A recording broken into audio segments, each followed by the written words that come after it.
Salut les amis, j'espère que vous allez bien. En tout cas, nous, ça va tranquille. On est aujourd'hui avec Madame Mathias qui se présente aux élections législatives sur la deuxième circonscription qui englobe ma ville, Saint-François. Donc, je n'ai pas encore pris moi-même la décision de savoir quel est l'élu que je vais choisir. Donc, je vais poser aussi des questions qui m'intéressent aussi. Donc, je vous rappelle cette émission, comment elle va fonctionner. En première partie, on parlait des familles effectivement suspendues, des personnels suspendus qui sont sans salaire, on rappelle, depuis le mois de septembre. Hier, ils étaient devant l'ARS pendant plusieurs heures pour obtenir un rendez-vous avec le directeur qui, juste au final, a pu donner ce rendez-vous aujourd'hui à 14 heures. Donc, plusieurs mois sans salaire, et c'est aujourd'hui encore, ils ont l'espoir de pouvoir être réintégrés et pouvoir travailler. Donc, on va essayer de savoir quel est effectivement le point de positionnement de Madame Mathias sur cette aussi obligation vaccinale. Si de toutes les façons, elle est peut-être aussi pour, on ne connaît pas, elle est peut-être pour le vaccin, pour la vaccination, savoir et un peu son positionnement. En deuxième partie, on va parler aussi des grands frères, vous savez, qui sont au nombre de 7, enfermés depuis le 17 janvier, de savoir aussi comment elle voit cette situation de 7 Guadeloupéens enfermés qui ne peuvent pas voir leur famille depuis plusieurs mois aussi, alors qu'ils n'ont pas été condamnés. Et les avocats nous ont donné l'information que le dossier est vide. En troisième partie, on va parler politique maintenant, on va parler de son programme. Qu'est-ce qu'elle va faire? Qu'est-ce qu'elle va amener? Quelle est son expérience politique? Qu'est-ce qu'il va amener pour cette deuxième circonscription qui englobe plusieurs villes? Donc, on connaît effectivement la députation. Effectivement, ils vont devoir voter des lois. Donc, est-ce qu'elle a déjà des idées en tête? On va effectivement éplucher tout ça durant la troisième partie. Mais en premier, on va commencer déjà à laisser Madame Mathias se présenter. Bonjour. Bonjour, je me présente, Nancy Mathias, donc candidate sur la circonscription 2, Gosier, Sainte-Anne, Saint-François, Anse-Bertrand, Petit-Canal, Port-Louis et la Désirade. Excellent. Bon, déjà, on sent qu'elle est effectivement, elle est au taquet, elle est énergique. Pourtant, tous les jours passés, on l'a vu sur les ondes. Elle a présenté déjà son programme sur pas mal de médias. Et pourtant, elle est encore en forme. Donc, ça veut dire, déjà, on peut dire qu'elle a une bonne endurance. Donc, alors, première partie, on va parler des familles qui sont du personnel soignant, ou personnel général, pas que soignant, personnel suspendu parce qu'ils sont contre l'obligation vaccinale. Donc, vous, effectivement, en tant qu'élu, vous voyez que la dernière fois à l'Assemblée, on a effectivement le 3/4 des élus qui ont voté pour l'obligation vaccinale. Les Guadeloupéens n'étaient pas contents. Sans faire de pub, c'est vrai qu'il y avait M. Servat seulement qui s'est écarté, qui a dit non, moi je suis contre, qu'il était le seul un peu mouton noir. Mais voilà, il a dit moi je ne peux pas voter ça parce que le peuple... Alors, est-ce que vous allez être du côté du Sénat ou bien du côté du peuple, prête à être effectivement ce mouton noir, mais toujours du côté des Guadeloupéens? Quel est votre positionnement? Écoutez, moi je fais partie de l'Union de la droite et du centre et on porte dans cette union un consortium d'idées qui va justement à être force de proposition. Le rôle du député, c'est de proposer des lois, proposer des amendements, proposer des habilitations et le Sénat, lui, est chargé de vérifier la conformité à la loi. Je pense que c'est légal de réintégrer des soignants, puisque la loi même interdit de vacciner une personne contre son bon vouloir. Donc, par conséquent, la réintégration, pour moi, des soignants est non seulement essentielle, mais répond aux conditions de la loi. Et pour moi, donc, elle est légale. Donc, moi et ma majorité, nous nous concentrerons sur ce problème de la réintégration des soignants dès que je serai élu député. Et je demanderai parallèlement de faire un amendement afin de créer une prime de soutien pour combler le déficit moral causé à ces mêmes soignants. Merci, merci. Donc voilà, d'avoir donné son premier point de vue. Alors, deuxième partie de l'émission, on va parler maintenant des grands frères. Des grands frères, ça fait plusieurs mois qu'ils sont enfermés. Ils ne peuvent pas voir leur famille. Donc, pourtant, c'est des personnes qui travaillaient comme étant médiateurs sociaux pour la plupart. Ou il y a aussi Zébris qui travaillait en tant que média à Canal 10. Donc, c'est vrai que c'est des personnes qui travaillaient. Ils disent que ce sont des chefs de gang. Il faut les enfermer. Ils nuisent à la population. Donc, vous, en tant qu'effectivement que Guadeloupéenne déjà, mais aussi en tant que futur élu, je pense que vous avez vu l'information dans les médias, comment vous voyez cette situation des personnes qui sont enfermées, qui ne sont pas encore jugées, pourtant qui sont dans des situations quand même déportées, certains sont en France, voilà, dans des conditions assez spéciales quand même. Je pense que toute la vérité n'a pas été dite sur cette affaire et apparemment, il semblerait que depuis quelques années et durant ce quinquennat, on ait été sur une forme de dictature morale, mentale, physique et psychique. Et je pense qu'aujourd'hui, il va falloir revoir les choses, il va falloir assouplir les conditions, il va falloir justement proposer des amendements pour éviter cette dictature macroniste. C'est la raison pour laquelle pour ces législatives, je m'oppose à cette dictature macroniste. Je propose justement ma candidature afin justement de créer cet équilibre. Et je demande aux électeurs, je demande aux parents des grands frères de voter pour moi, de me faire confiance de manière à ce que je puisse proposer cet amendement afin de rééquilibrer les choses, afin de rééquilibrer cet état de droit, de fait, pour les grands frères. Merci, merci. Donc, troisième partie et dernière partie de l'émission, on va parler maintenant politique. Comme je rappelle, on est dans une circonscription qui englobe aussi Saint-François. Donc Saint-François où il y a beaucoup de candidats.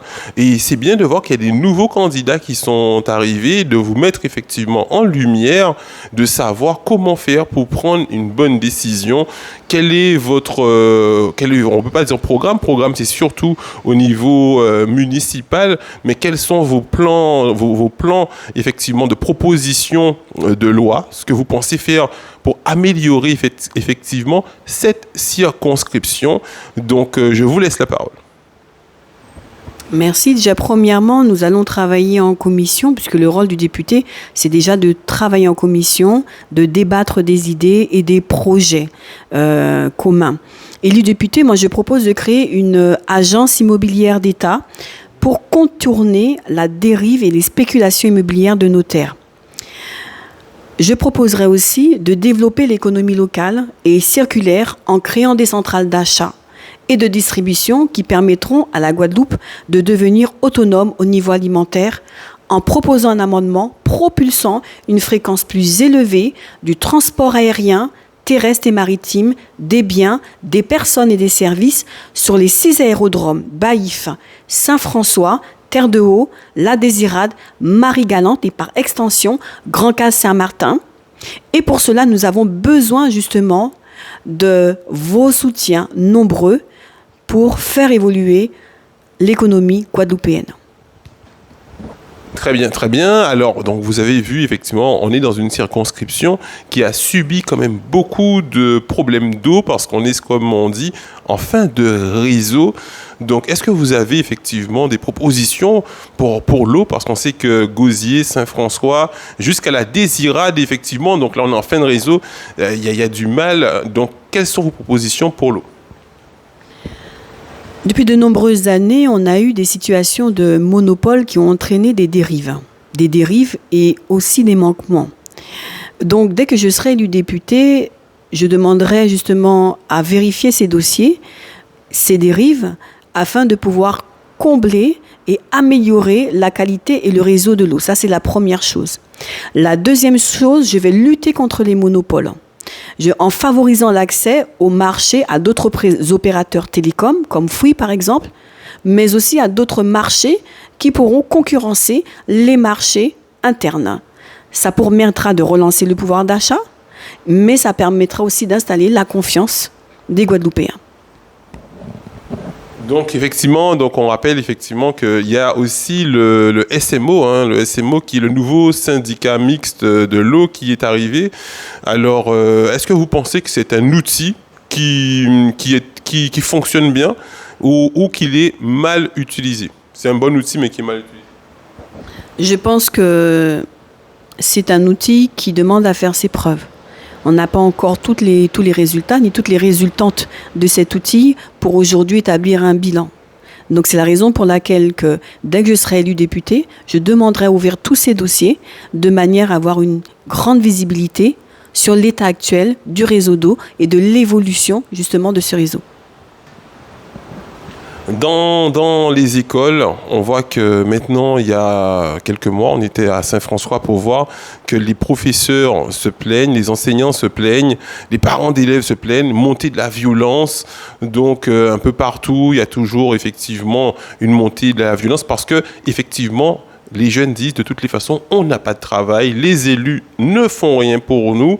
Donc, on va effectivement se servir. Donc, comment voyez-vous la chose? Allez-vous mettre quelque chose en place pour ces jeunes qui sont en difficulté et qui effectivement font entendre effectivement leurs cris de révolte des fois par la violence? Ou allez-vous justement sanctionner, travailler avec effectivement juste les forces de l'ordre et dire de toutes les façons, dès qu'il y a violence, il faut réprimer? Quelle est votre vision sur cette montée de la violence? Je pense tout d'abord qu'il faut mettre des bons dispositifs en place pour nos élèves. Le premier dispositif que je demanderais à mettre en place, c'est un dispositif concernant le handicap. Il y a énormément d'élèves qui sont en situation de handicap et en situation de difficulté. Sauf qu'aujourd'hui, les professeurs n'ont pas la formation pour pouvoir détecter ces enfants en situation de handicap. Parce que déjà, les classes sont trop surchargées et d'autre part, ils ne sont pas habilités à le faire. Par conséquent, élu député, je propose de créer une cellule de dispositif de manière à détecter les enfants en situation de handicap et de difficulté, de manière à accélérer leur prise en charge à l'intérieur des écoles et à l'intérieur des collèges. Et ce dispositif, en tout cas, va fonctionner comme une zone de surveillance active des élèves en difficulté et des élèves en situation de handicap. On sent déjà nouvellement politique, mais vous répondez très rapidement, très clair, très précise. Effectivement, vous arrivez à synthétiser ce qu'effectivement très peu d'élus font. Sur une question, ils restent plus longtemps. On comprend rapidement ce que vous dites dans des mots rapides et précis. Et je pense qu'ils sont aussi très efficaces. Donc maintenant, on va effectivement parler de vos projets pour effectivement développer l'économie. Parce qu'on voit qu'effectivement on parle d'économie bleue, on parle effectivement de la géothermie, on parle de l'agriculture, on parle de l'agro-transformation. On est effectivement dans une terre où il y a tellement de choses qu'on peut faire. Il y a quelques jours, effectivement, un soignant faisait une émission avec nous, il nous disait qu'il y a tellement de mangues au bord des routes, il faudrait qu'on puisse prendre les mangues et faire du jus de mangue bio. Quelle idée vous avez de proposer maintenant, parce que la violence, on en a parlé, l'eau, on en a parlé, mais maintenant, pour mettre de l'argent dans la caisse, quelles sont les idées que vous avez pour développer effectivement cette économie? Prioritairement, je pense qu'il faille développer les circuits courts de production. Comme vous l'avez dit tout à l'heure, on a des mangues, on a une très grande biodiversité, et je ne comprends pas que dans les cantines, d'ailleurs, on ne puisse pas manger totalement local, puisque nous avons la possibilité de le faire. Nous avons des terres agricoles en friche, nous pourrions les utiliser justement à juste titre pour développer l'autonomie alimentaire. Parallèlement, pour développer cette autonomie alimentaire, nous avons besoin de mettre en place des choses concrètes, des centrales d'achat et de distribution en Guadeloupe. Aujourd'hui, les centrales d'achat et de distribution appartiennent à un seul monopole que vous connaissez. Il est important de créer ces centrales d'achat, de créer ces centrales de distribution qui iront non seulement diffuser, distribuer sur la Guadeloupe, mais aussi en Martinique, en Réunion, à Mayotte et par extension vers la Caraïbe.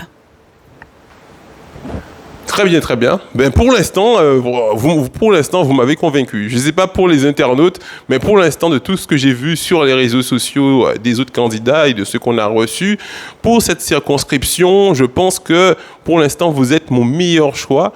Donc, on va effectivement, maintenant, en dernière partie de cette émission, faire un message pour les trois parties, ce qui veut dire un message personnel pour les suspendus, un message personnel pour les familles des grands frères et en dernier, une conclusion. Pourquoi voter pour Madame Mathias? Vous avez la parole. Alors, si j'avais un message à donner aux suspendus, je leur dirais que la solution arrive à condition de faire le bon choix. Il ne faut pas se tromper parce qu'il y aura encore 5 ans de souffrance si vous vous trompez. C'est ça, ça va être ça le plus grand défi à relever pour les grands frères. J'envoie un message de soutien aux mamans, aux papas des grands frères. Tenez bon, les mamans.